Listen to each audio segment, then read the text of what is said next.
Welcome, everybody, both in the room and online, to the fourth of four lectures in the fall or in the spring. What year is it? What time of year is it? It's spring. In the Spring Integrated Design Lab lecture series. As we always do, thanks to our sponsors, Idaho Power, Northwestern Energy, yes, and Better Bricks, as well as the U.S. Green Building Council.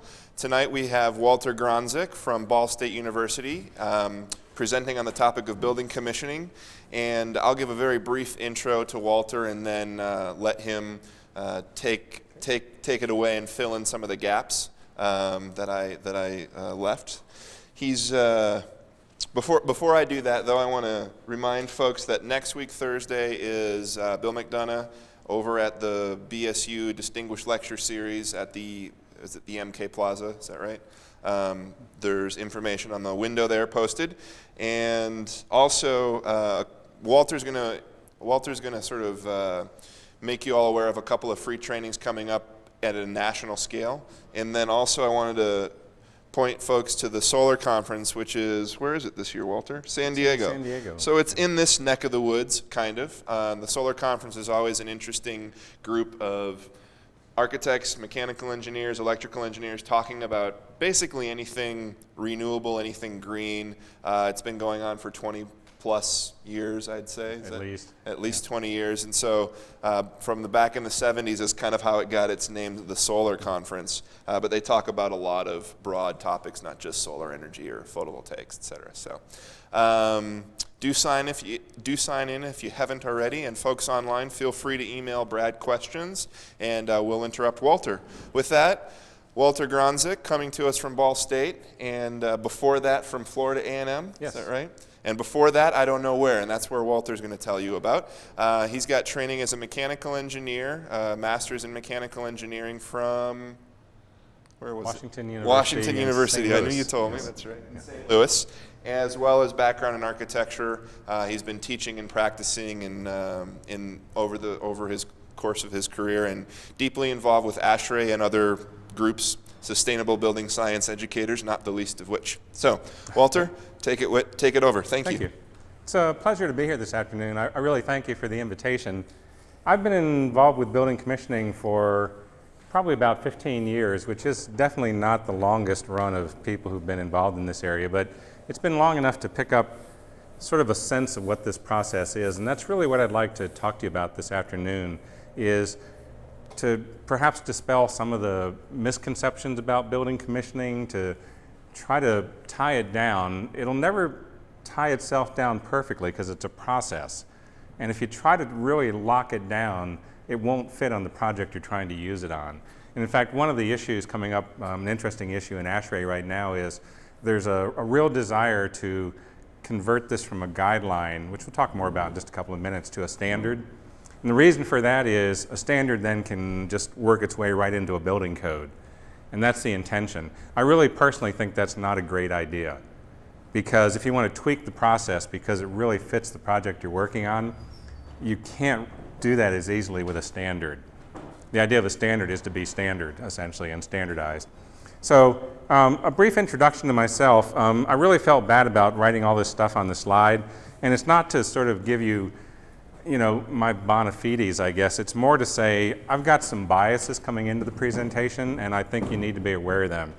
So as Kevin said, I'm a professional engineer. I teach in the School of Architecture at Ball State University in Muncie, Indiana.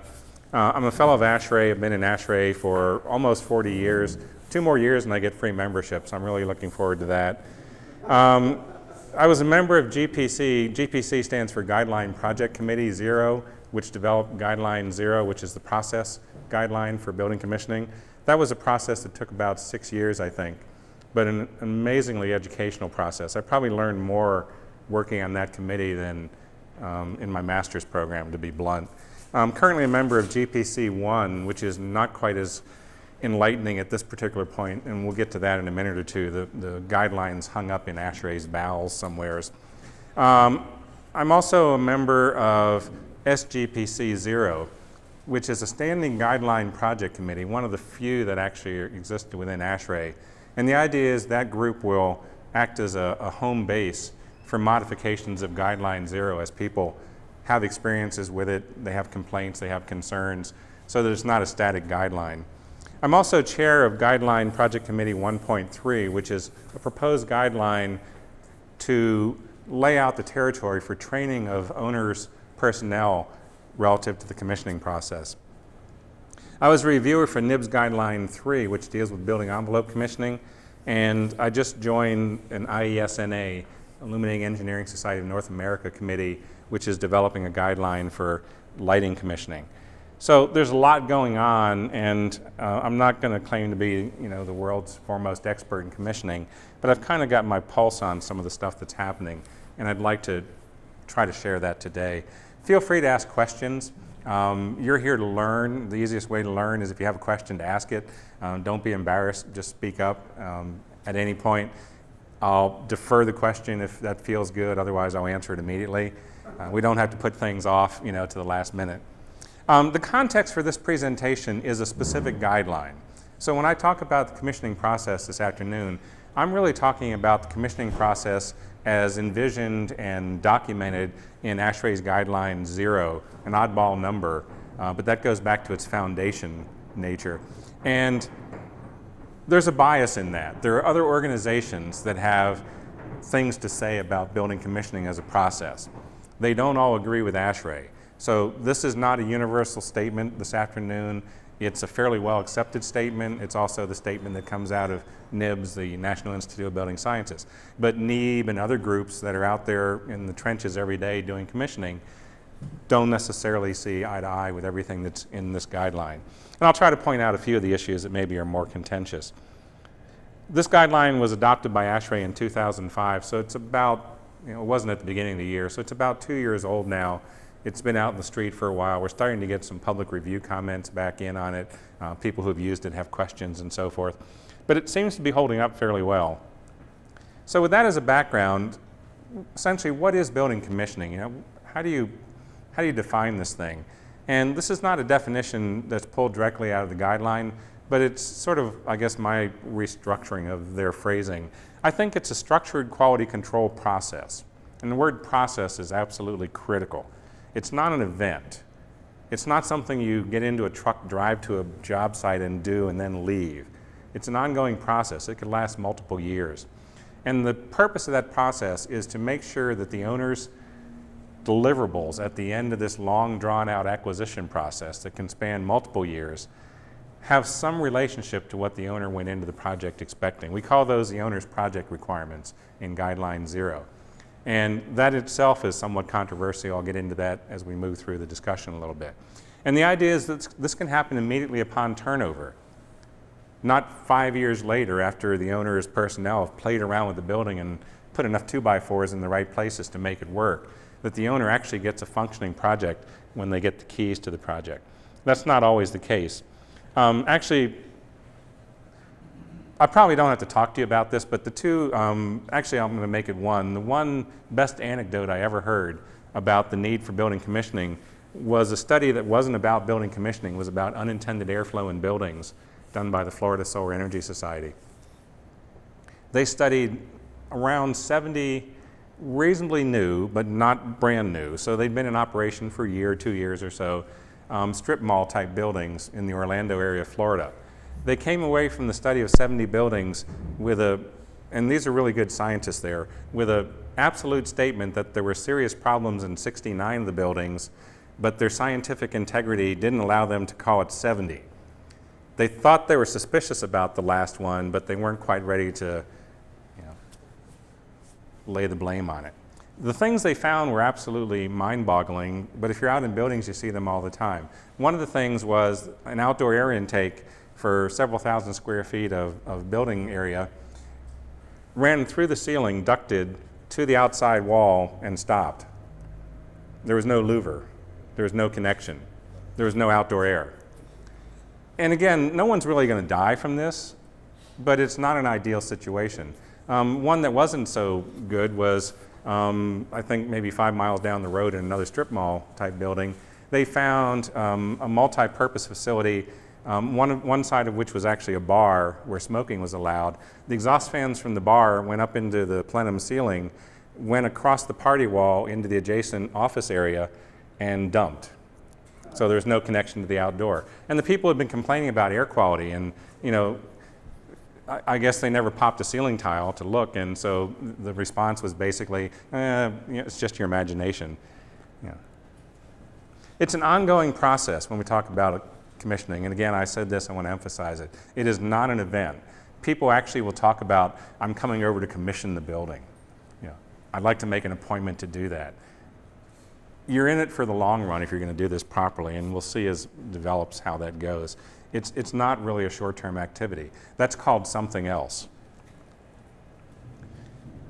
If you kind of look at commissioning in the big scheme of things, shown here, you've got the building acquisition process, which involves multiple phases. Not everyone agrees about what all those phases are or what they're called. They can change from project to project. But in general, you've got a pre-design phase where the owner is doing some programming, perhaps some financial feasibility studies, deciding whether or not this is a go project or not. That's really critical because once you hit the design phase, that has to be tied down fairly well. And we'll talk about some things that can be done to do that. In the design phase, again, different people talk about different phases. From a design point of view in architecture school, I like to talk about conceptual design, where you come up with a big idea, draw a few sketches, get the owner to buy in, and then go, oh man, I can't believe the owner bought that stuff, because now I have to make it work, which is kind of what you'll do in schematic design, where you start to crunch some numbers, make sure that the exits work, but you can actually hit your energy efficiency targets and so forth. Move in then to the design development phase, where most of the work gets done, and you're really just trying to get some construction documents prepared. You hand them off to a contractor who goes into the construction phase, and then for a real long time, hopefully on most buildings, you've got the owner in what's called the owner's occupancy and operations phase. Commissioning stitches those all together. It flows across all those phases. Again, it's a long-term process. You have to buy into it for the long term. An area of still actually surprisingly substantial controversy is what can be commissioned. At a typical ASHRAE meeting, I'll bump into at least 5 or 6 people who will say, if it doesn't move and have an electrical connection, you can't commission it. And NIBS Guideline 3 for building envelopes basically, in theory, would put that theory to rest, but it still hasn't happened. There are some people who think if it's not electrical mechanical, it cannot be commissioned. You can commission just about anything because it's a quality control process. You're trying to make sure that the owner's intent is delivered to them. You can commission windows, you can commission elevators, which is electromechanical. You can commission security systems, certainly. So the systems can be active, dynamic, moving, changing over time, consuming energy, or they can be passive and static. Testing a static system is really calling for creativity. What do you do to test a window wall system in a building, for instance? And then you can also do building subsystems. Why would anyone want to commission a building? And this is the fundamental question that owners are asking all the time, that if you're involved with commissioning services, you have to convince an owner it's in their best interest to do it. And it's actually kind of bizarre. I don't have real statistics, so I'm making this up, so don't quote this. But I think one of the premier options for people who purchase a new car is an extended warranty. And this is for an automobile where you get actually a fairly well-written indexed owner's manual for a thing that's been road tested and road tested and road tested, and yet people are still thinking, not quite sure, so you buy the extended warranty. We give someone a building worth 1,000 times more than maybe a low-end automobile in some cases, and they don't get a well-indexed owner's manual. They get very often a cardboard box of stuff that they're supposed to wade through. They don't get any assurance, and even worse, this is not a road-tested thing. This is a one-off building. It never existed before in many cases, and it won't ever exist in the future. And so it's really a prototype, and it wouldn't be bad to have someone help out to make sure that prototype's really going to work well. So basically, because stuff happens, you can have really poorly identified owners' desires. The owner just is ambiguous, can't make up their mind, doesn't communicate well, and yet everyone's trying to march to those very vague descriptions or expectations. You can have poorly executed work along the way, both from the design team and from the contractor. If you're a designer, you think the contractor does that more often. If you're a contractor, you think the designers do that more often. I think there's enough blame to go around. And then actually the owners, operators people can do some things that are kind of unusual. Very often because they actually don't understand what they're working with. And you can have ineffective communications. So again, stuff happens. It happens all over the place. In pre-design, as I said, the owner's objectives can be muddied, they can be ill-defined, they can be way beyond what can be delivered by the design team or the budget for the project. It's really good to handle that then, because it won't go away if you don't handle it. You can have problems in the design process where the design team makes some mistakes, doesn't quite understand what the owner wants and so forth. Same thing in the construction process. So stuff happens, and the idea of commissioning basically is to try to minimize that. Probably can't erase stuff 100%. There's other words you can use for stuff, but if you can minimize that, life will be better for everybody involved. And the communications are intriguing. An owner who is not very often a trained building design professional is trying to figure out what they want for a huge investment and convey that, usually not over a 5-week seminar type period, but fairly quickly to the design team so that they can move on it.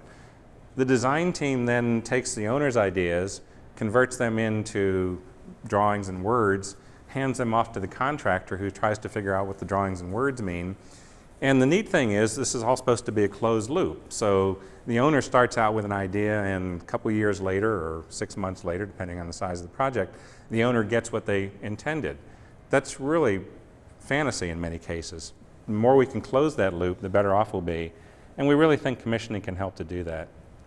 So I'd like to talk a little bit about ASHRAE's role in commissioning, starting out historically and then moving to the future, going through the present on the way there. The first ASHRAE guideline on commissioning was ASHRAE Guideline-0, which was developed in 1989. And as you can see, the title for that is Guideline for Commissioning of HVAC Systems. That's ASHRAE's bread and butter, meat and potatoes. They're HVAC people. It really was a bold move for them to move out of that into general building commissioning, which still has a few people concerned. That guideline in 1989 was fairly successful. It was updated in 1996. The title changed a little bit, and the change in the title, actually, although a little bit subtle, is interesting. It's moving more towards process now. The previous title, going back here, was commissioning, and you could take out of that what you want, but it sounds more like an activity in that title. Now we're talking about a process which is linked activities over a longer period of time. In 2005, again after about 6 years of development, ASHRAE Guideline-0, the commissioning process, was developed and went through 2 public reviews. The first public review was fairly extensive. The second one, I have no idea what happened. There were just a few comments on that one. Either people thought it was working or they got bored or they didn't know about it. But it is right now on continuous maintenance, which means at any point in time, if you have an issue with this guideline, you can go to the ASHRAE website, submit a comment, and the committee has to address that comment. They don't have to act on it, but they have to address it. They have to actually study it and say no, yes, or that's a great idea. It's one of several ASHRAE guidelines on continuous commissioning. Probably a good idea to do that. This is the frustrating part of working on a volunteer committee in ASHRAE. About a year ago, maybe a year and a half, in fact, Guideline Project Committee 1 wrapped up work, including review of public review comments, on a revision of Guideline 1, which was to address commissioning of HVAC systems, or HVAC and R systems. So essentially, the revision of 0 focused on process and pulled that out of 1 into its own guideline. That left the idea of HVAC system commissioning still sitting there and needing updating. And Guideline 1 was supposed to do that. It's currently tied up in litigation within ASHRAE, and so I have no idea when it's coming out. I put optimistically 2008. It could be 2009. If it's 2010, it probably needs to be rewritten to be updated a little bit, to be honest. So hopefully that'll come out. Something's got to break. It's got to hit the streets. That's actually a fairly substantial document, substantive and substantial. There's a lot of stuff in there. So looking at the future, We've got ASHRAE Guideline 0 and 1. I'm going to call 1 a done deal, again being optimistic. Those are in place on ASHRAE's side of the stuff. There's a committee currently working on ASHRAE Guideline 1.2. 1 is going to be called 1.1, and then you can see the decimal numbers coming into play on retro commissioning or commissioning of existing buildings that were not originally commissioned. That work's probably 60% done, so I would expect that to be on the streets for review within a year perhaps. Committee's really moving quickly. Guideline 1.3 is on commissioning training for owner's personnel. Not how to train someone to be a commissioning authority, how to train the owner's personnel to actually take over a project and do a good job on it. That's kind of vague, actually, I think, in Guideline 0. So that's the idea behind 1.3. There's a proposed guideline on developing a systems manual. We feel that's kind of not well defined in 0, so that's a proposal on the table. My guess is it will be accepted. That might start within a year or so, but you never know. There's an existing guideline on smoke control that's not a part of the commissioning series, so that's going to get folded in as 1.5. And then I'm not sure what else, but there may well be an ASHRAE guideline on commissioning a specific building type, such as a green building, or commissioning for high-performance buildings. It's hard to tell where they'll go, but there's a lot of interest in doing that. I do want to let you know also that ASHRAE is heavily into certification now, not non-controversial, but they've jumped in, they're doing it. They've actually done their first certifications for healthcare facilities, and one of the next ones up, probably within a year or so, is certification on commissioning. So that's going to be available. That again just enters the mix with all sorts of other people who are certifying commissioning authorities. I had two questions. One is on the certification. Are they talking about people, certified commissioning agents, or are they talking about buildings, certifying buildings, mechanical systems? The question was, when we talk about certification, is that certifying people or the products, buildings? And it's people. And as I understand it, it will be specifically individuals and not firms. And so an individual would be certified, sort of like lead AP. The second question was on the systems. Are they talking about writing guidelines for like lighting systems or underfloor air distribution systems, for example? Yes, that's actually on the next slide. So I didn't repeat your question, but we'll get there. Okay. Walter, so all these ASHRAE guidelines, they just address mechanical systems, or do they do that in both as well? Except for 0, which is generic universal and not discipline specific. Except for 0, all the ASHRAE guidelines are essentially HVAC and R focused. 0 is the oddball, and that came out of a complex set of negotiations that allowed them to do that. There are still people within ASHRAE who say, you're all familiar with ASHRAE Standard 90.1 for energy efficiency in buildings. There's still a lot of people in ASHRAE who say we should never have talked about building envelopes. That's not our stuff. The truth of the matter was, 30 years ago when this hit the streets, no one else was willing to do it. And I really appreciate ASHRAE jumping in and doing it. Someone had to do it. They did it. Whether it's a good job or not, at least we've got something there that people can work with. So to expand the question of what's going on sort of outside of ASHRAE, and again, I'm only focusing on 2 groups, essentially NIBS and ASHRAE. Other groups are doing other things to update their guidelines and recommendations and standards. NIBS is the National Institute of Building Sciences. It's a quasi-government, quasi-private agency housed in Washington, D.C. They do a lot of very interesting work, especially with federal agencies, federal building procurement agencies and so forth. They intend to develop a whole series of commissioning guidelines called Total Building Commissioning Guidelines. The first one of the series is Guideline 0, which is co-branded between NIBS and ASHRAE. I have no idea how this was approved, but in theory, either group can distribute the other group's guidelines without fee, which is kind of interesting. ASHRAE makes a lot of money selling their documents. Guideline 1 will be a part of the NIBS series. Guideline 3 is published. It's available for free from the NIBS website as an electronic download. Has anyone seen that yet? If you do any work in building envelope commissioning, it's something to look at. It was a really interesting group that developed that, and I think it's an interesting document. Lots of appendices on how to. Anyways, that's available, and it's available for free through NIBS. The National Fire Protection Association, WXY are just holding numbers. We don't know what those are going to be. But NFPA is currently working on a fire protection systems commissioning guideline. ASPE, we're changing from red to blue here, has agreed to at some point in the future, American Society of Plumbing Engineers develop a plumbing systems, piping systems guideline, but I don't think any work has really started on that yet. IESNA has just started. The first meeting was 3 weeks ago, a committee to develop a guideline for lighting systems commissioning. That'll include day lighting and electric lighting. That's really good because if anything needs commissioning in my mind, quite often it's a lighting system, especially controls. There's the ASHRAE Retro Commissioning Guideline and also the training guideline. NIBS hopes to actually include all sorts of things like telecommunications and data, elevator systems. It's just that those are kind of vague right now, so I didn't want to list those. When this all gets developed, and it could be a dozen years, there's going to be a really nice suite of guidelines to really truly do total building commissioning from. So going back to Guideline-0, after a little bit of history there, what's Guideline-0 actually do? It defines the process of commissioning. It's generic, it's for any system. Static, dynamic, electrical, mechanical, elevators, communication, and it's the basis for all the subsidiary guidelines. In theory, there's an agreement that no other guideline will redefine the terms, because if that happens, we don't have a standard commissioning process.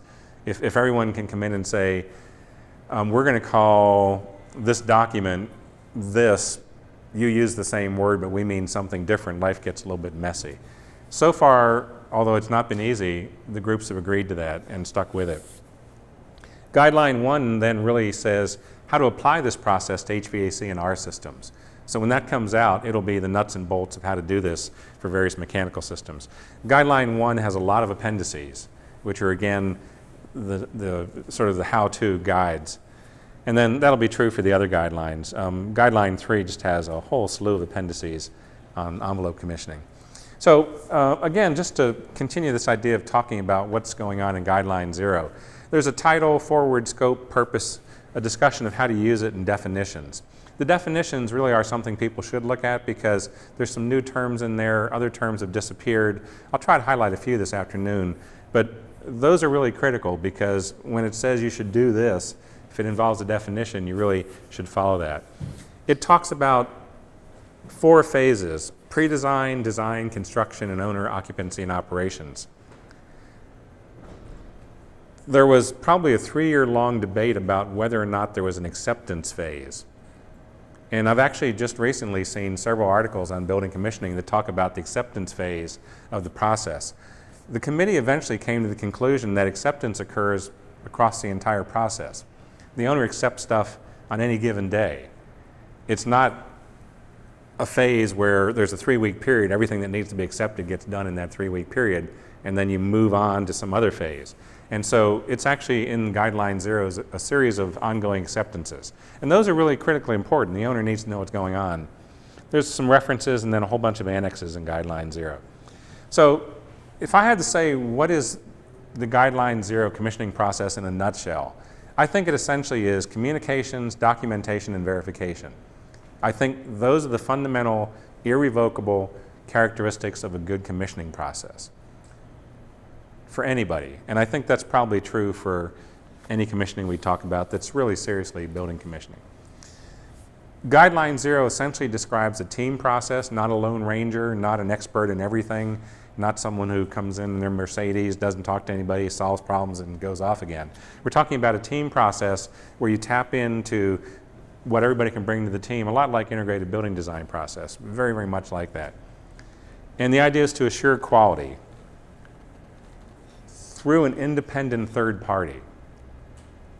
Guideline-0 really comes down heavily on this idea of an independent party, an independent actor. I don't really myself know what that means. Can you be independent if you're employed by an AE firm but paid by a subsidiary of the AE firm? My personal opinion is you know who's paying your salary, subsidiary or not. The key, I think, is that everybody in this process feel that the person is as fair as they can be and unbiased. So they don't have an axe to grind. That's absolutely critical, because occasionally there's going to be a problem and the finger will point to this person. It will point over here, it'll point over here.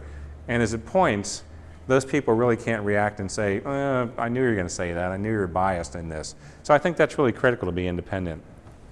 The commissioning process team includes many members. It could be 30, 40, 50 people at some point in the process. It could be 2 or 3 at some other point. The members change from phase to phase. Typically it starts out fairly small, maybe with the owner, a couple of owners' representatives and commissioning authority, expands into the design process stages, really gets large in construction and comes back down again. It's guided by someone called the commissioning authority. You also will hear the term commissioning agent used. ASHRAE doesn't like to use that because a lot of lawyers have said as soon as you use the word agent, you have described someone who has absolute power to make decisions for the person they're an agent for. In other words, they have carte blanche to say yes, no, without going back to the person who's employed them if they're really an agent. That's not the case with a commissioning authority. If they want to do something, they should get approval from the owner. So we've used the word authority as opposed to agent. The team's going to complete various tasks throughout the process. Talk about some of those. The responsibility for those tasks must be clearly defined. If you ask anyone in this process to do something they didn't expect to do and that's not in their contract, they won't want to do it. They'll gripe, they'll grouse, and they'll probably charge you extra for it. So as hard as it is, you have to let everyone know that they're going to be involved in the commissioning process. This is the general scope of work. It'll morph, it'll change. But these are generally the things we expect you to do, and they have to happen. And you have to contractually assign those. You can't tell the contractor after they've bid a project, by the way, we're going to do commissioning, and that's going to tie you up for 3 weeks. You don't mind, do you? They're going to say yes. And they're also going to go ka-ching. Profit margin just increased. The roles and responsibilities of the team really will change from project to project. That's why I don't think you can really standardize this. So what are some of the things that happen in pre-design for commissioning? You hire the commissioning authority. That'll be done through the owner. The commissioning authority will help the owner establish a thing called the owner's project requirements, OPR. That's a formal document. It's printed, it's published, it's shared among the design team. It includes design intent and criteria. It basically defines what the owner will consider an acceptable outcome or a desirable outcome. And it has to be as specific as possible. I've actually looked at a whole bunch of what are called typically project programs. And very often a program basically says, I need so many square feet. I need so many square feet, and I need so many square feet. Rarely do I see one that talks about acoustical criteria. I need so many square feet with this set of lighting characteristics and this set of acoustical and this set of thermal. That's what drives the owner crazy. Getting the square feet is easy. Getting people not complain about the heating and cooling or noise or lighting is a little bit more difficult. So the idea is to really have a good program. We don't use those terms, but to have a really good program, and then that's actually the basis of the project process.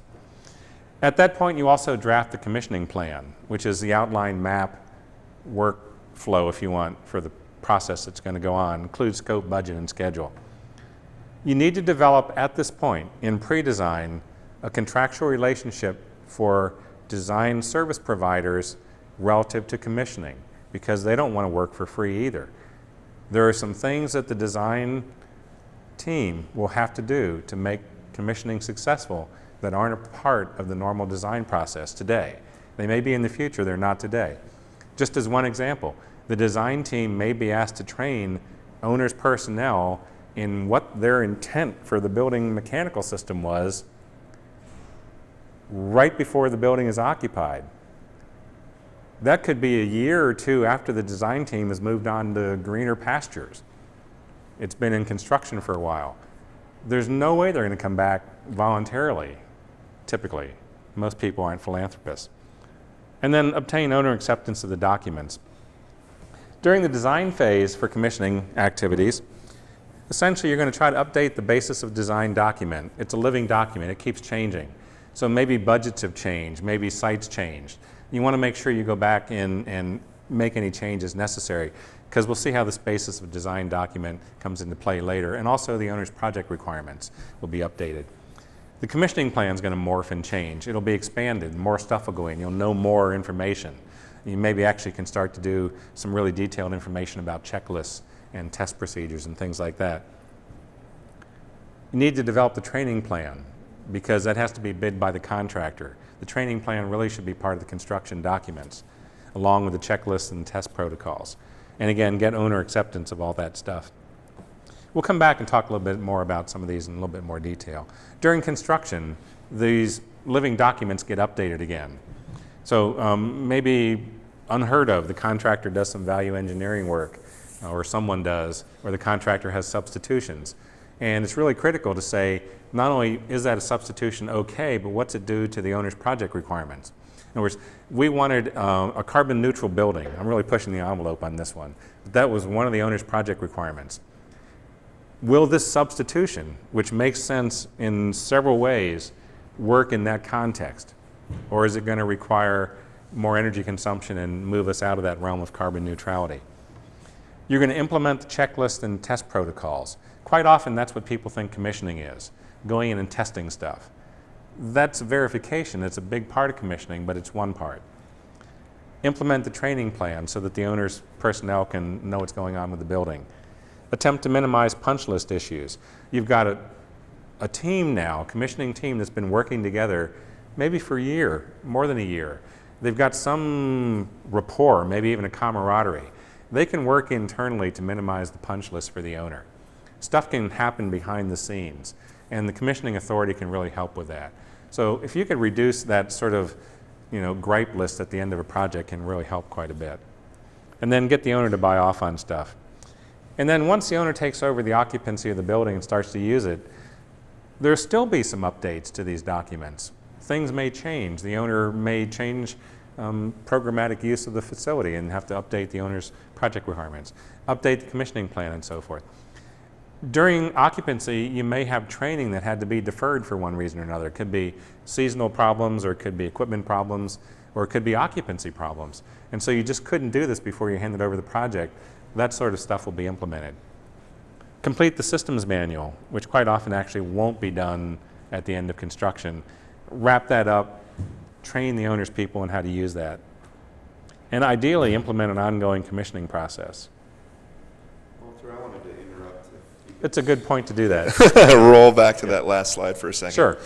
Last week we had David Ajati here with the White Group talking about the steps towards carbon neutral buildings, and one of the roadblocks he mentioned was the fact that a lot of these things could be designed with a certain end goal in mind, and then for any number of reasons, the owners don't use the building the way that it was sort of designed, or as in this case, the owner's project requirements change. And so how does that start to play into all that finger pointing, and do we think that some of these systems or some of these procedures that we're talking about here will help to minimize those problems or help find a way to navigate those problems? Yes. I think if you have a structured way for people to communicate, and over a period of time they've been communicating, and at some point it dawns on everyone that this is actually a process that's not against their best interests. Everyone can come out better if it works well. And it requires compromise and give and take on everyone's part, including the owner. Sometimes their eyes were bigger than their stomach. They just can't get that. I think as long as that's communicated, ideally in writing, ideally with a signature on the written element, then there aren't any real nasty surprises later on. And it requires communication in a timely manner, otherwise stuff starts to build up. One of the communications recommendations in Guideline-0 is to develop what's called an issues log. And basically it's what it says. It's a log of issues. This came up today. This is a brief definition of the issue, problem perhaps, opportunity perhaps. This is who's responsible for it. And on a computer system, every time you have a commissioning team meeting, you can start the meeting with action items that weren't resolved. And at some point, you can agree if it's on there for 3 weeks, we don't leave the meeting until it's resolved. It's going to be hard to do that. Otherwise, you just keep saying, well, we'll get to it, and a year later, you've got 5,000 items on the issues log that haven't been resolved. I don't think you can solve all problems, but it's a vehicle to maybe help with communications. I think the update process is critical, because what you have is in the marketplace is vendor-driven, right to the owner, you know, here's what we want to do, blah, blah, blah, kind of decision, the whole system changes over a period of a few weeks or a month. And unless a commission group is included in that process, now you got a different building altogether. Yes. And that's the trick. And who's the authority, the commission or the owner? And that's where it's going to be very difficult to establish some rule. The party line on this is it's the owner. I would think so. Yeah. They've got the money. Yeah. They've got the contracts. And it's really their project, which is one of the reasons really why we don't want to use this term commissioning agent. Yeah. I mean, it's kind of vague and it's kind of legalistic, but I hope it suggests that that person cannot make a decision for the owner. They have access to the owner, hopefully, because the owner is paying a fair amount of money for this service. They act as a filter for things going in and out through the owner, but the owner has to say, yes, I'll buy that, no, I won't. I can accept that, I can't accept that. So I think the keys for a successful commissioning process are exactly what we're talking about. I should have just hit the forward button here, I guess. Explicit expectations for all involved. You need a clear contract to hire the commissioning authority so that the owner knows what they will do, what they won't do, what they can handle, what they shouldn't handle. One of the biggest misconceptions, I think, and we'll actually come to that in a minute, so let me hold off on that. You need professional services contracts for the design team that identify the commissioning work that they'll have to do. And if you really can't nail it down, at least put an allowance in there. You know, make a best guess, and then you can work from that. 0 is not a good allowance. That's not a good estimate. Or it'll be done for free, doesn't work. And then you need construction specifications that really absolutely tell the contractor what they're supposed to do. And if you can't tie that down, put in allowances for that. That's fairly common. And those allowances can work together. Sometimes you won't hit it maybe, and you can move some money around. But you really can't tell the contractor, we've got some side stuff for you to do. You won't mind. We just talked about that. You need to have effective process commissioning documents. So the owner's project requirements has to be good, and it has to evolve over time as things change, and things will change. The basis of design, I skipped over that a little bit before. The idea of the basis of design is to get the design team to say what their basis of design was. Sorry for that circular explanation. But a lot of stuff goes through the design team's brain. Not all of it gets written down in a legible format that someone else can retrieve. Very often it would really truly help the building operators 5 years after the building's been turned over to know what did these guys have in mind with this emergency transfer switch here. You know, nobody ever talked to me about it. I've never touched it for 5 years. What's it do? Should I pull it or not? And it would be good to have the basis of design document available. This is a burden. There's no way this is a freebie. So someone's going to have to put some time into this. It'll really also help in terms of allowing, I don't want to say peer review, but validation of design decisions from the commissioning team's point of view. And then construction checklists and so forth. We've talked about those a little bit. I want to go back to the idea of the owner's project requirements. This is a diagram of a section through a building I worked in for 17 years. It's the FAMU School of Architecture building in Tallahassee. This was actually given essentially as the design intent for a passive ventilation system. It is not the design intent, it's the solution. But if everyone on the design project thinks this is the intent, as soon as you build it, you've met your intent. So literally, if I have this diagram and I go out and construct it, I'm done. It doesn't have to work because this was the intent. The intent was thermal comfort. You got to say that. I mean, it sounds silly, sounds maybe idiotic to say, dig deeper. What do you really want? Amory Lovins probably says it better than anyone. An owner doesn't want a pump. They want productivity. The pump is just a means of getting there. So you really have to figure out what this OPR is. And that can be really useful for the owner. The owner can come out of this process really becoming educated and a much more involved partner in the design process. You need to have ongoing and informative communications. You can have ongoing communications, but they can be uninformative. It has to all work. You have to communicate on a regular basis and make it so everybody's involved. So have commissioning meetings, have minutes, distribute the minutes, let everyone know, have a transparent process, develop commissioning reports that summarize what's gone on in the meetings for the owner who's paying the bill and for other people who couldn't be there. Do the issues log, and then develop good commissioning documents in general. Okay, getting down to the idea of verification, which is, I'm going to go out and say it, it's probably the heart of the commissioning process. It's not commissioning by itself. There's a lot more, but it's the nub, it's the heart, it's the soul of commissioning, is verifying what's going on. And ASHRAE Guideline 0 says that that should happen both during the design phase and during the construction phase. So Guideline 0 does recommend design validation. It doesn't recommend what's technically called peer review of design decisions or documents, which is a slightly different animal. But it suggests that the design be validated on statistically sampled points from the OPR, the owner's project requirements. So if the owner wanted very, very good indoor air quality, and you look at the basis of design produced by the design team, and you see a system that can't deliver that type of indoor air quality, that's an issue to be flagged. The commissioning team cannot design a building.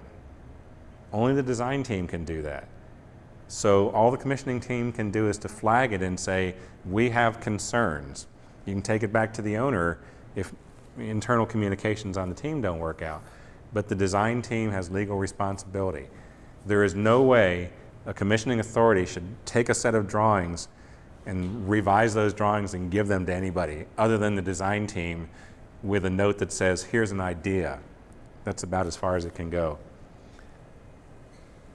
I think everyone who I've talked to across the board in terms of commissioning understands that there's testing going on with equipment and systems and so forth.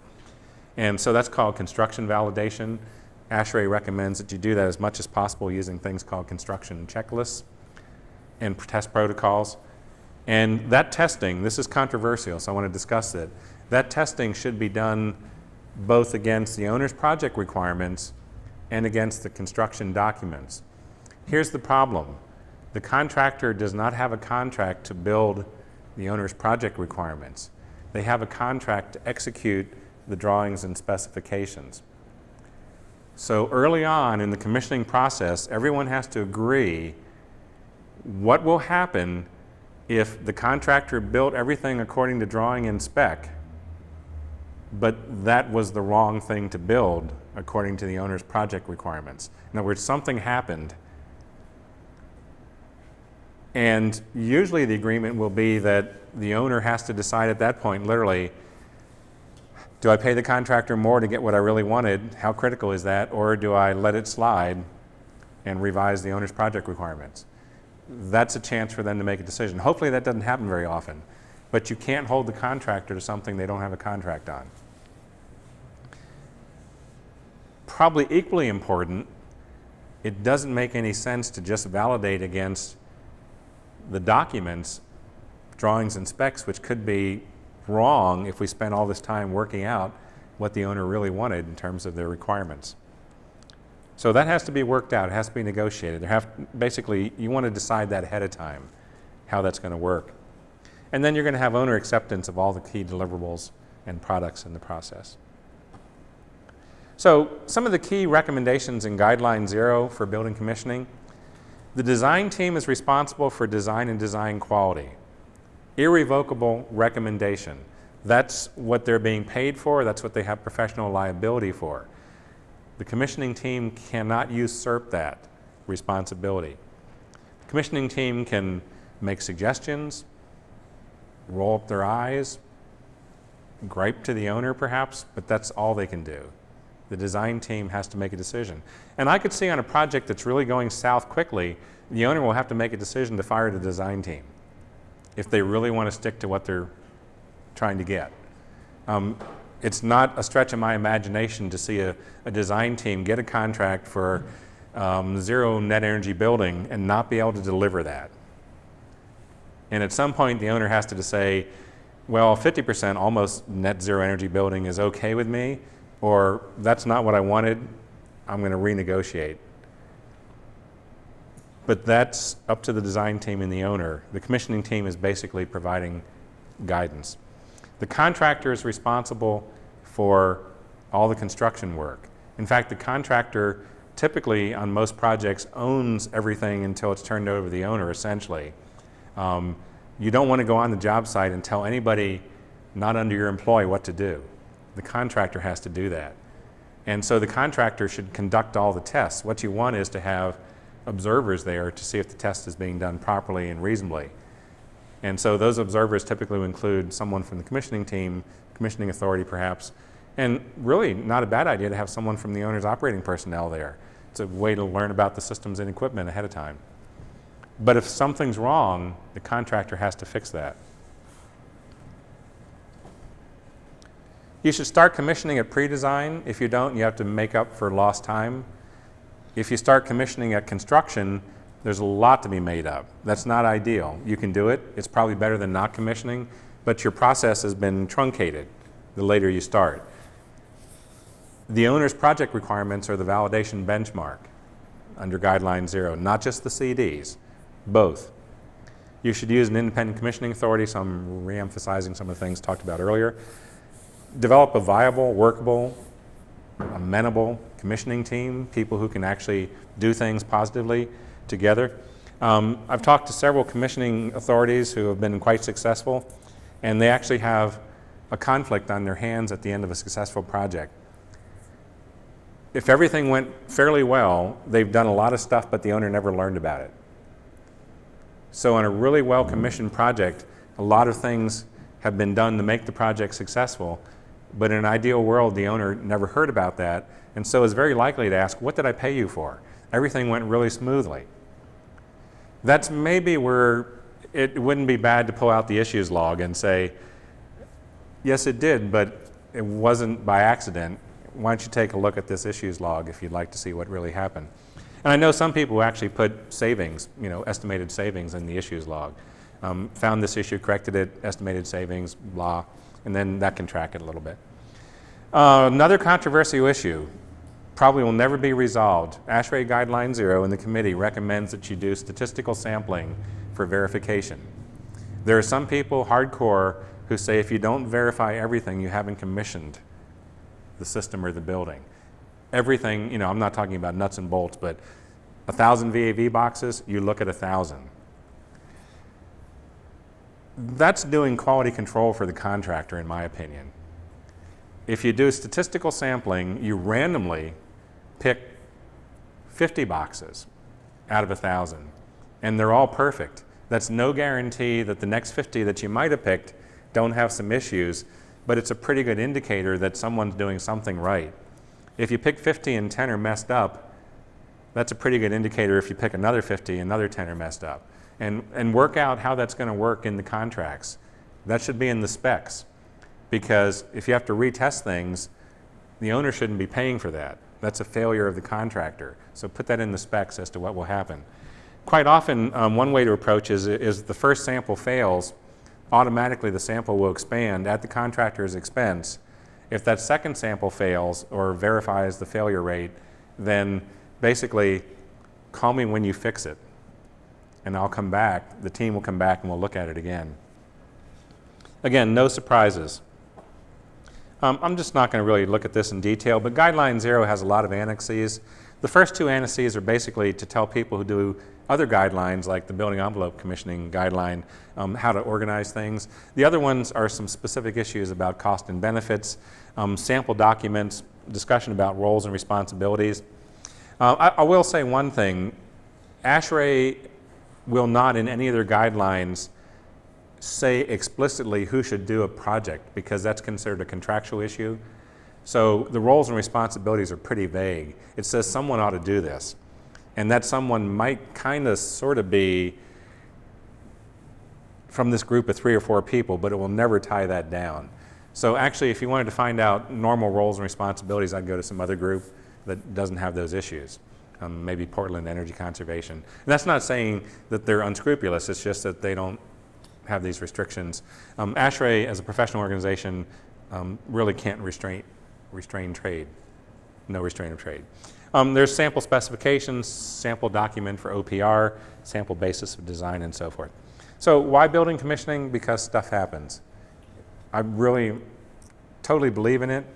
USGBC, through the LEED NC project requirements, believe in it. It's going to be an integral part of ASHRAE Guideline, maybe you can help me out, 189, which is the codification of essentially green building into a standard. That's really intriguing. And so I think we're going to see commissioning just sort of working its way up through the food chain as more and more people engage green projects and as 189 hits the streets over the next 10 years or so and starts to get adopted. So thank you for your time. I'm being more than willing to answer any questions. And if you don't have a whole lot of questions, I'd like to actually shift topics, but Why don't we pause for questions and see how the room is? And, absolutely. And we'll go from there. So, some states have adopted commissioning as a requirement for code, and I haven't written many of these sorts of specifications before, even for simple systems. Where would you recommend getting some examples of things like you said, some of these things need to be spelled out in the contracts or need to be spelled out in specifications ahead of time? Where would you recommend getting some of this language, at least first few times through, so that we can figure out how to do this properly? Probably the best resource would be the California Commissioning Collaborative, which has a lot of online free resources available, and then Portland Energy Conservation, which is www.peci.org. They have quite a few documents online. And then if ASHRAE Guideline 1 gets published, which it will, but I'm not sure when, there are a whole variety of sample construction checklists in there. There aren't too many in Guideline 0 because the idea was to not be discipline specific, and most of the people were HVAC based, so all the checklists looked HVAC-ish, which wasn't right, so we basically didn't put too many in there. But Guideline 1 will have quite a few. And the basic idea of a checklist is kind of straightforward. If you don't mind, I'll expand a little bit. You want to make it as simple as possible for the person in the field, so you should know what the answer is in an ideal world, and that's what they check. It shouldn't just be a whole series of what'd you find, fill in the blank things. You know, rotation on the fan was correct, yes. And then you actually have to look for no, but there's a spot for that. So you just quickly go through, and so it requires a lot of work to do that. And whoever comes up with a great library of these will have a fantastic resource, because there's so many different pieces of equipment out there. Let me expand on that further also. A checklist for, I'm going to use a lighting fixture as an example. A checklist for a lighting fixture can have a fairly extensive life. I would like to actually check when it comes on site. Actually, I'd like to check before that. I would like to have a checklist that verifies that the submittals for the light fixture had something to do with the construction documents. It kind of looked like what was specified. That when it came on site, it was actually what was in the submittals, and it wasn't run over by a forklift. So you sort of say it's on site, because if you don't catch that, it might get installed, and then to fix it later on in the project's really hard. That's when the owner has a real big issue. Contractor says, yeah, it's a bad light fixture, shouldn't have run over it, sorry I didn't see it. It's going to take 4 months to get a new one in here, what do you want to do? You know, and the owner is going, yeah, okay. And if it's really a bad situation, you know, maybe it's not a big deal, but if it's controls or something like that, where you really just can't come back later on and fix it, quite often the owner then has a bad choice. So I'd like to actually check it when it's installed to make sure it works when it's installed as an individual thing. The right ballast went in, the right lamp went in. I would like to check it when the control system is attached to it. And then I'd like to check that fixture as a part of the daylight dimming system, if that's part of the design, to make sure that they all work together. And so that checklist may just keep being used and be expanded over a 1-year period perhaps. And then you have a really nice record that you can pass on to the owner at the end of the project. There seems to be some confusion about what the definition is for commissioning authority. I know in our office, well, some of our guys went to the lead seminars and some of them are accredited, and there are requirements in there for hiring a commissioning authority. And so the question is, well, who's a qualified commissioning authority? And I'm not sure we've come up with a good answer. Can you speak to that? I'll try to. I should have boned up on lead because it's been a while since I've read that, and there have been some revisions. I don't know that it's really been resolved. That's sort of my answer. I would, unless it violated getting the credit or the prerequisite, depending on which area you're looking at, unless it actually violated and made it difficult to do that, the answer would be it should be done in the owner's best interests. So I'm going to give you my answer, which is it should be an independent third party, or fourth or fifth party, but it should be an independent party. That doesn't mean no one else could do it, and on a small project, maybe that's not the best approach because of expense, but I think that's going to give the best outcome. Now, whether they need to be certified or not gets trickier. I think, again, going back to the owner, it should be someone who has some experience. Although, as a startup, then how do you ever get into the business? You know, it's usually going to be through apprenticeship with another firm or something. But probably not the best idea to have someone, you know, learning how to do this process on your project if you're the owner, and especially if it's a green project. So, an unsatisfactory answer to a good question. I think it's about what we uncovered. Yeah. Some people in my office were saying, well, I could become a commissioning authority.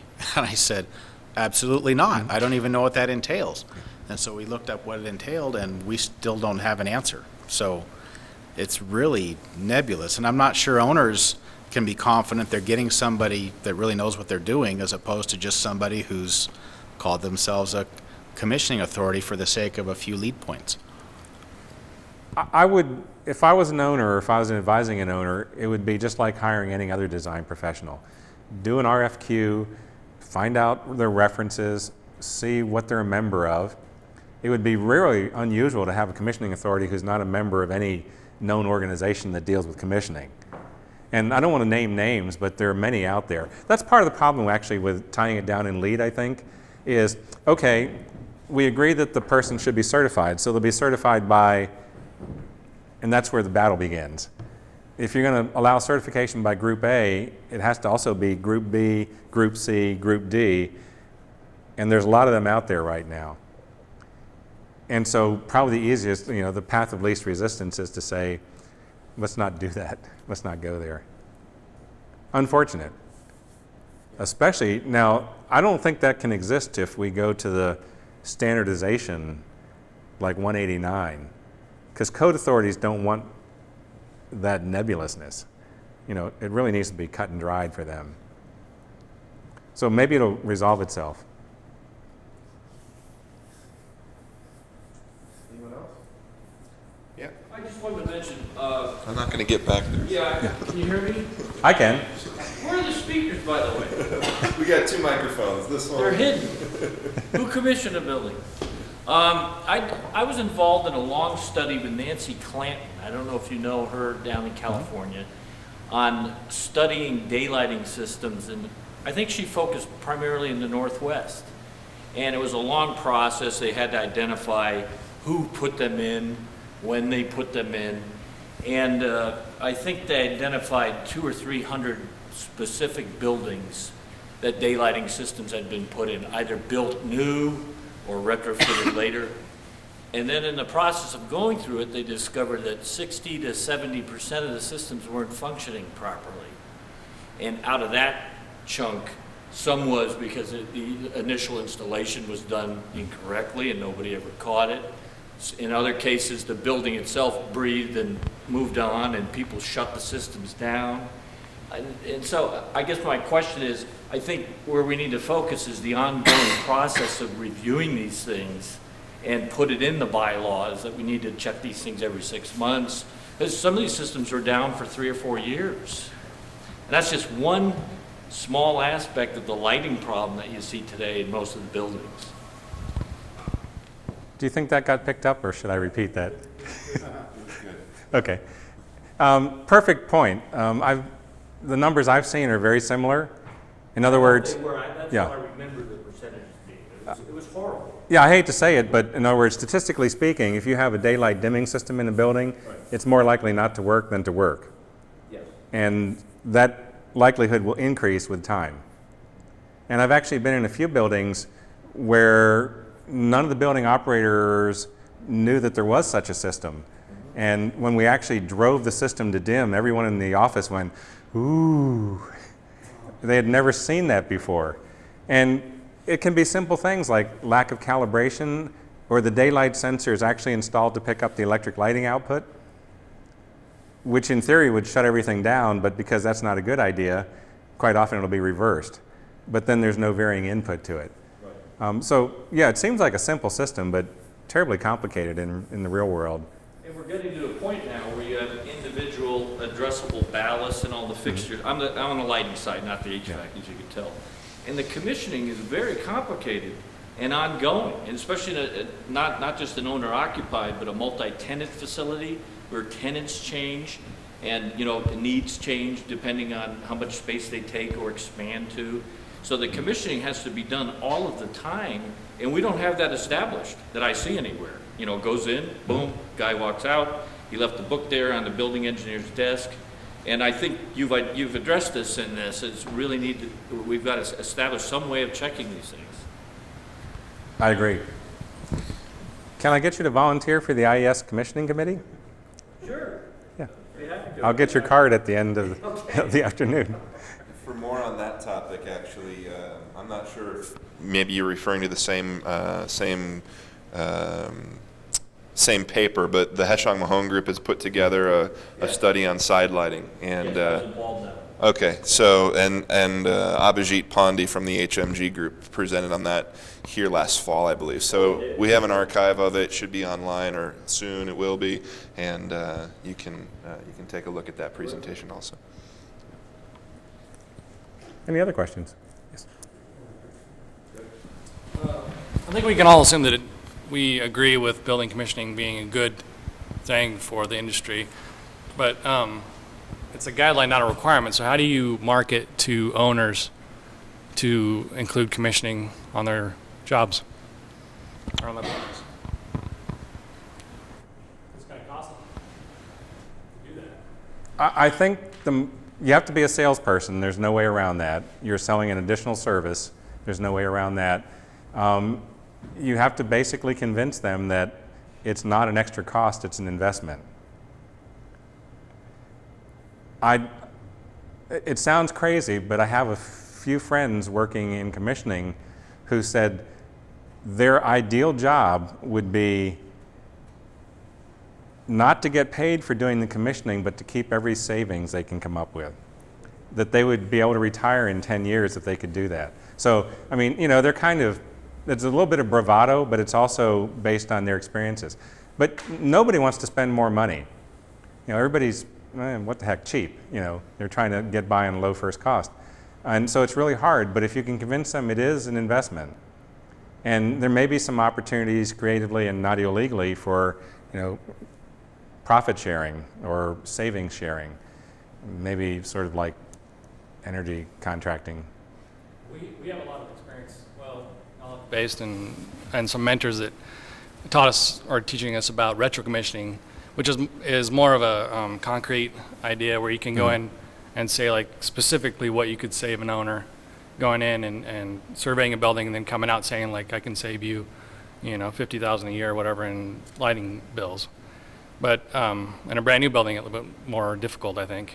It is, I agree, because without saying it, you're telling the owner you've made a conscious decision to hire a design team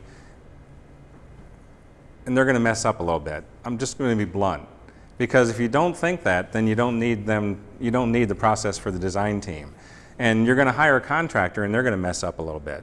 And I don't mean it unintentionally or criminally, but the owner never wants to think that. Why would they pay good money to hire people to do less than 100% job?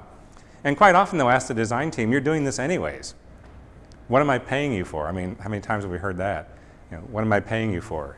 Apparently everything and anything. So it's a sales job. I think that's why a lot of people love LEED. It kicks it out of the voluntary into the requirement area, and it's still amorphous and vague, but it's not negotiable at that point. And that's been good for business. I just want to add to that. For a few years, I worked with the state energy office and worked in a commissioning program, and we were trying to market it to owners. And some of the things we came up with was that they started figuring out that if you reduced your budget for contingencies, which if you have a commission agent on the project, a lot of times you can easily, you more than make up for it. I mean, you can easily pay for the commissioning agent through the reduced contingency budget with the savings from that. And that's just the first-time cost. That doesn't include the investment costs with improved efficiencies over the life of the building, or however long those efficiencies are going to last. So, yeah, that's one more way to sell it to a building owner. Probably my recommendation, if you're really trying, if it's a substantial contract, would be to actually finance the owner, pay for them to go to the National Conference on Building Commissioning. And a lot of these real field experiences and savings are discussed at each one of those. It's a gamble, but it might be a decent gamble. It'd be a serious contract, not a small one. Other questions? I'll ask mine then. Okay. So it's the cost question, and I could leave it at that, but I'll ask a little more. We've heard numbers of, it's a 1% or a 0.5% or 2%, or it's $1 a foot, or it's 50 cents a foot, or whatever. And all those are, of course, rules of thumbs and guesses. How do you start to develop good cost structures for the owners to make considerations about this? That's a good question. I don't really have a specific numerical answer for you. I think there's enough experience. The problem is a lot of the experience is a professional trade secret to some extent. In other words, if you're really doing a good job at this in marketing, you don't want to go out and share that with other people and allow them to get into your turf a little bit. But there have been a lot of people who've been willing to share that in the vague categories, not the process by how they do that with a sharp pencil. And the numbers do range quite a bit. And they're not trivial. It's not 1/8%. They vary with complexity. I think they're intuitive and logical. The more complex the process, the more complex the project, the more expensive it'll be. The more critical to success, probably the more intense the process will be and the more expensive it'll be. But there is a wide range, and I'm not sure that'll ever narrow down. I think that's people willing to low bid a little bit to get the work, people who have a great record with an ongoing owner, and they can kind of set their own billing rate because the owner is really happy with the work, and anything in between.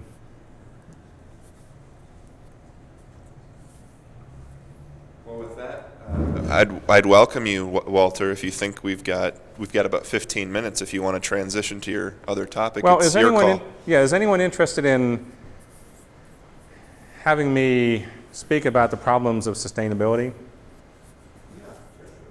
Okay, 15 Yes. minutes? Okay. Because it's something that's really bothering me. I'm not speaking it to you when I do this. I'm speaking kind of for what I'm seeing out in the profession and with students.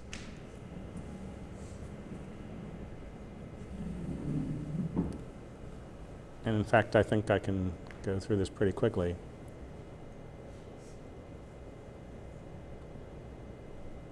So it's a presentation I actually developed for a research conference, and then I've done this several times with academics who really get upset with me because they don't want to hear this. The trouble with sustainability. I'm hanging out of the microphone. Okay.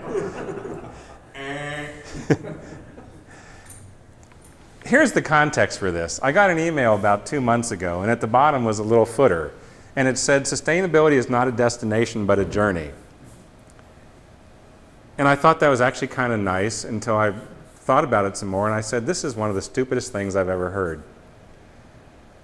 I'm going to go to a medical center And the physician is going to say, our treatment is not to get you to a destination, it's about the journey. Keep coming back, keep paying. You know, I think it is. Sustainability is where we want to end up. It is about the destination. We just can't have a good time. You know, don't worry, be happy, drink some beer on the journey, good scenery. We need to get where we're going, otherwise we're in deep trouble. Another context. I don't see it every day, but probably once a month I'll see someone say, I want to talk to you about my sustainable project. Literally, the hands and the quotes around the word sustainable. Okay, you go to a doctor and he says, you know what, I've got good news, you're healthy. Or you go to a lawyer and, you know, I think I can get you acquitted. It's, why do we allow that to happen with sustainability? And the people who are doing it actually are doing it intentionally. They're saying, I don't want to use this word, but someone's making me use it, so I'm going to go ahead and say it. Essentially, everybody can do green nowadays, and so we need, maybe collectively as a profession, we need something better than green that we can convince clients that we can do, and I think that's sustainability. To me, though, it's really critical. We need to be sustainable. If we're not, as a society, collectively, we're unsustainable, which means we're dead. Or our standard of living has been substantially reduced. Something we don't want to really think about because it's undesirable. That's what unsustainability means. I'd actually rather talk about unsustainability on a day-to-day basis than sustainability, because that's kind of what we're engaging with more. Anyways, there's a huge context for discussion right now. Everybody's involved. AIA, American Institute of Architects, is on board with the 2030 challenge. ASHRAE is on board. The National Architectural Crediting Board is trying to redo student performance criteria to ensure that students in architecture programs know more about sustainability. Now, there's actually no definition of that. They just need to learn more about what it might be. At the bottom of the slide here, you'll see sustainability teach-in, and there's a typo, but I really like it. ACSA supposed sustainability teach-in. Maybe it's a typo. The National Architectural Crediting Board actually has a criterion that currently says all graduating students from an accredited architecture program will know about sustainable design. It's just that every program can define what that means. And so in some cases it's energy efficient design, in some cases it's green design, in some cases it's design that thinks good thoughts. It's not tied down yet. So we've got the 2010 imperative. Kevin, you might know, I actually think I checked about a month ago, there's 100 and some schools of architecture in North America, and of that 100 and some schools, I think maybe 15 have actually signed on to the 2010 imperative. And this is the year 2008, so we've got 2 years left. And if we keep sliding this and it becomes the 2100 imperative, it'll be too late. Anyways, if you pick up an architectural journal or an engineering journal, sustainability is on every page, it looks like. So I won't go into details, and I probably should have asked you if we can show product names here. So you can't read any product names in these slides, but there's the word sustainability everywhere. You've got sustainable choice, and I'm not really dumping on the products. It's just that in many cases, the thing we're looking at is just a small cog in a much bigger system. In other words, roofing cannot, in and of itself, be sustainable. It can maybe help to make a project be sustainable. The roofing may or may not be sustainable. Most likely it's not, because it's got fossil fuels involved with it and so forth. We'll skip over that one. We can skip over these. You can see the pattern. If you actually then start looking at articles in the journals, we've got an article here called Embracing Sustainable Strategies, a study in sustainable adaptive reuse. But if you look in the red box on the slide, it's a LEED rated project. I don't think it's even platinum. So is that really the definition of sustainability, LEED rated? In other words, if we do every project LEED rated, we're done? We're doing everything we need to do? Climate change has gone away as an issue? We're all set? I don't think so. My personal opinion, I don't believe so. And so, again, the headline uses the word sustainable. The article then becomes a little bit more specific and talks about being energy efficient. We've got a sustainable home, which is green. And that's not to dump on green homes, it's just to say, if we're really serious about sustainability, we probably need to talk about it in better terms. So it's really easy to say these are advertisements, they're journal articles written by non-technical but good writers. You know, they take liberties, they're trying to catch the buzz, that's all understandable. No design professional organization would ever do that sort of thing, other than maybe the US government and some other groups. This is from the FEMP newsletter, Federal Energy Management Program. Remember the title at the top, The Trouble with Sustainability is Mine, so that's not part of the article. So we've got a series of ongoing articles on sustainable design. Right below that, in even bigger type, it says it's talking about green. Where I'm getting with this is, if you're an impressionable young professional, or even more critically a student, and you've heard people equate these two terms for a year, in your mind, they've been equated. So when you're asked to think about sustainability, you think about a green project. And I don't think that's healthy. It wasn't just one article. It goes on. I really like ASHRAE. I've been a member for a long time. This is talking about the guideline we talked about for building commissioning, 189. The headline says it's a guideline for sustainable buildings. The text says it's a guideline for green buildings. But think about an owner now who's not technically based and they want to do the right thing. They want to have a sustainable project. They'll think that following this standard, 189, will get them there. It won't. There's a second public review draft out right now, but I think that's closed. Another ASHRAE article, but I think my favorite is this. Just when you thought you were safe with sustainability, we now have the concept of high sustainability.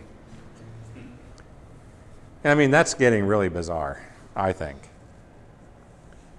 We'll supersize sustainability. LEED actually is very honest, I think. They clearly say that they're developing guidelines that will help us move towards, which clearly says you're not there yet. So I think they've been very accurate in their writings about the rating system. You know, you can't greenwash, and I don't think you can sustainable wash either. So my proposal literally is this. I think we should not use the word sustainable as an adjective. You can use it as a noun. You could try to use it as a verb maybe, but try not to use it as an adjective, such as in sustainable roofing, sustainable building, sustainable HVAC system. Use some other term. Get away from the addiction. And I'm not saying you do that, but a lot of people do. I don't think there's any harm in doing that. The word's meaningless anyways right now. We need to put meaning into that term. It has to really be intellectually honest. There's a good definition for sustainability. I think a lot of you are familiar with it. It came out of the Brundtland Report, Our Common Future, which is sustainable development, specifically development, but I think we could take that word out, is development that meets the needs of the present without compromising the ability of the future generations to meet their needs. That's a really elegant sort of societal-wide definition of sustainability. I think it's a valid one personally. The trouble is, how do you operationalize that when you're designing a building as opposed to something larger or something societal involving politics and so forth?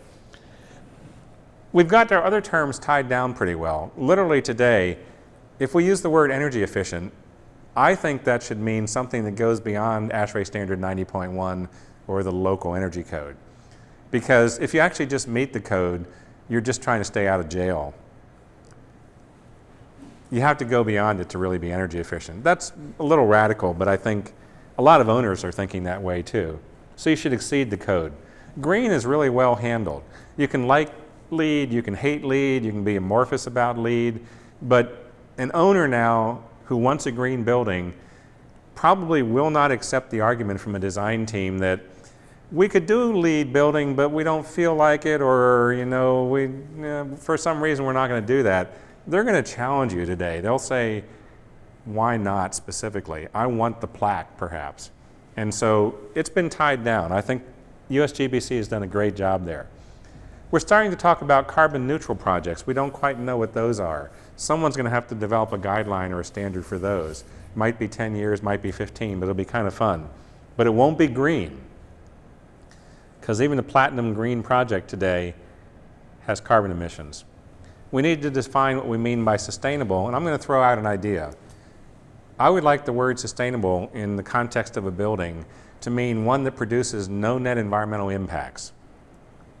Because if you're producing net negative environmental impacts, I don't know if I said the word negative, if you're producing net negative impacts, those can't collect over time. That's our problem today.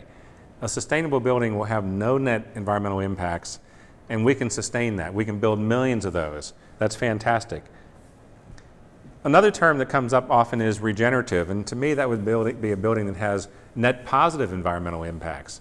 If one is good, 1,000 would be 1,000 times better.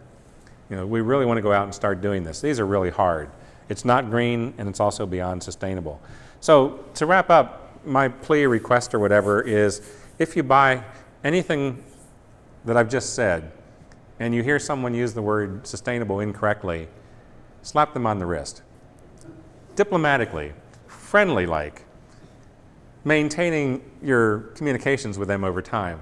But just don't let it go by. I think we really are in a situation right now where we need to be serious as professions about this, and just try to say, what do you mean by sustainable, if you hear the term. Okay, thanks for listening to that. It's just something important to me.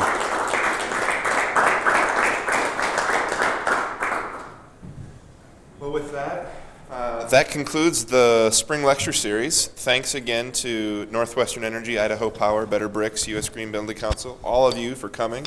Walter, for being here tonight with us. You bet. And we'll do this again, no doubt, in fall. So, have a great summer. If I don't, I'm sure I'll see lots of you in between.